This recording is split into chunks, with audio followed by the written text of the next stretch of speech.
Mheshimiwa ambaye ni mtazamaji katika mtandao wetu wa Omo Kenya TV mahali popote ulipo, naomba nikusalimie. Hujambo, natumai umzima ubuheri wa afya, nami penye nipo kukwema. Karibu katika mwendelezo wa matukio ili nikuhabarishe taarifa zile ambazo zimetufikia katika meza yetu ya habari. Katika mrengo wa Kenya Kwanza, kuna aibu ambayo imeanza kutanda hata kabla ya uchaguzi ujao wa 2027. Kivipi? Kulikuwa na mazishi katika kaunti ya Narok, mazishi ambayo yaliweza kuhudhuriwa na viongozi mbalimbali, lakini kile ambacho kiliweza kushuhudiwa huwezi kukiamini, haswa kwa serikali hii ya Kenya Kwanza. Kivipi? Waombolezaji walikuwa wamekaa, wametulia, mambo yameishaisha. Sasa imefika wakati wanasiasa wanazungumza.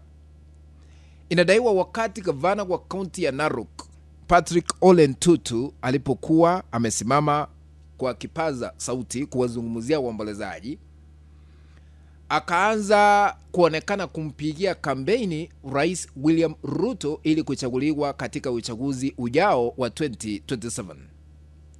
Wakati alianza kutamka kwamba Ruto amefanya mema na anaenda kutufanyia mema katika kaunti hii ya Narok, ilionekana wazi hadharani waombolezaji hawakuwa wanataka kusikia mambo kama hayo. Wakaondoka waliposikia Ruto anazungumziwa kwamba amefanya mengi na anaenda kufanya mengi na anastahili kuchaguliwa 2027. Wakaanza kuondoka katika hafla hiyo ama mkutano huo wa mazishi. Naomba nikuonyeshe vile hali ilivyokuwa wakati gavana alikuwa anapozungumza. Vile inadaiwa viti vikasalia peke yake.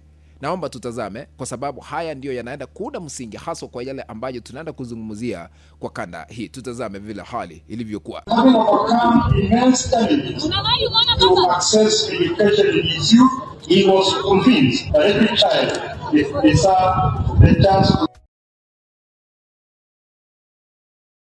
Hivyo ndivyo hali ilivyokuwa wakati gavana Patrick Ole Ntutu alianza kuzungumzia Rais William Ruto kwamba amefanya mema na ataendelea kufanya mema katika kaunti ya Narok na kuwafanyia maendeleo wakazi wa kaunti hiyo vile inadaiwa. Kabla nizame kwa undani, shukuru wote ambao mnatazama hikanda mahali popote mlipo, mzidi kubarikiwa. Kwa heshima na taadhima, unapoendelea kutazama hikanda, tukabidhi like. Kuna alama ya kidole hapa chini mwa kanda, bonyeza hiyo alama ya kidole kama njia moja kutukabidhi like. Na ikiwa hauja subscribe, naomba tukaweze kusubscribe na uwashe kengele.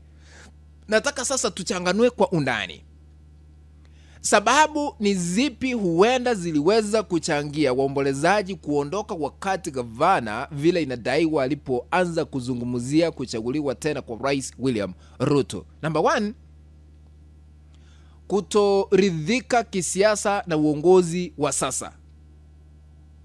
Unajua, katika uchaguzi uliopita wa mwaka 2022 viongozi wengi kuanzia kule juu hadi chini kwa mwakilishi wa wodi, viongozi wengi waliweza kutoa ahadi ambazo wanaenda kuzitimiza kabla ya hata uchaguzi unaofuata wa 2027.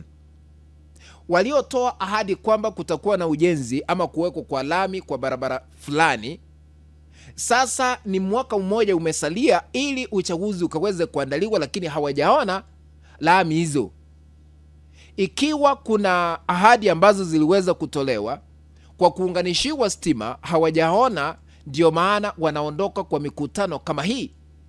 Ikiwa waliweza kuahidiwa mambo ya maji, hamna maji, ndio maana hawataki kusikia mambo ya wanasiasa. Sasa hivi Wakenya wameteseka, Wakenya wamepitia changamoto za hapa na pale kupitia mambo ya inflation, yani gharama ya juu ya maisha ikilinganishwa na vile mambo yalivyokuwa hapo awali. Na sasa hivi wakati wanalinganisha maisha vile yalivyokuwa na vile sasa hivi maisha yapo, kuna tofauti kubwa kama nuru na giza. Kivipi? Mafuta yaliweza kupanda bei. Sasa hivi petroli ni zaidi ya shilingi 214. Dizeli ndio hiyo ikaandikisha historia ambayo haijawahi andikishwa tangu nizaliwe. Mimi sijawahi ona dizeli ikiuzwa bei ya juu ikilinganishwa na bei ya petroli, jambo ambalo linalazimisha kila kitu kuongeza bei yake. Yaani bidhaa mbalimbali lazima bei iongezeke, kwa sababu bidhaa zile ambazo tunatumia hapa na pale zinasafirishwa kutoka mahali fulani kuelekea mahali fulani, lazima dizeli au petroli itumike kwa magari. Na kuna wengine ambao wanapitia changamoto za hapa na pale, hamuna fee ama karo ya shule ya kutosha. Kuna wale ambao walipita mitihani kidato cha 4, wanaenda vyuo vikuu, hela wakawekwa sijui bandi what ambayo haieleweki.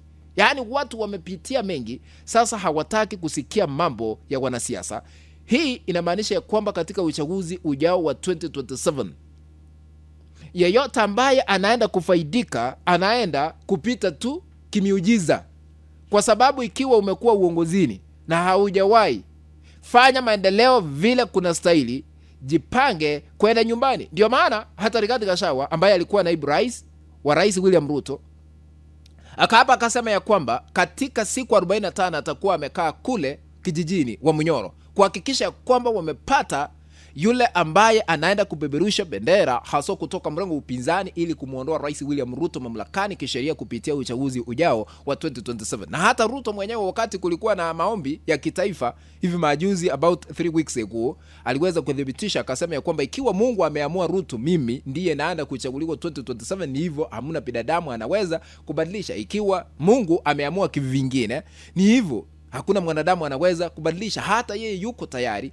ikiwa ataondolewa ataridhika tu, amwachie yule ambaye atashikilia mantle ya uongozi katika taifa la Kenya. Na Rigathi Gachagua naye anaendelea kutumia jitihada ama njia zote kuhakikisha kwamba amelipiza kisasi kisiasa dhidi ya Rais William Ruto kwa kile ambacho kinasemekana aliweza kumsaliti baada ya kuchaguliwa pamoja kupitia chama cha UDA. Kwa hivyo yeyote ambaye anaenda kuwania kiti chochote, iwe ni mwakilishi wodi, iwe ni mbunge, iwe ni mwakilishi wa kina mama, iwe ni seneta, iwe ni gavana, iwe ni naibu rais, wakiwa tikiti moja ya rais ama yule ambaye atawania kiti cha urais, lazima uonyeshe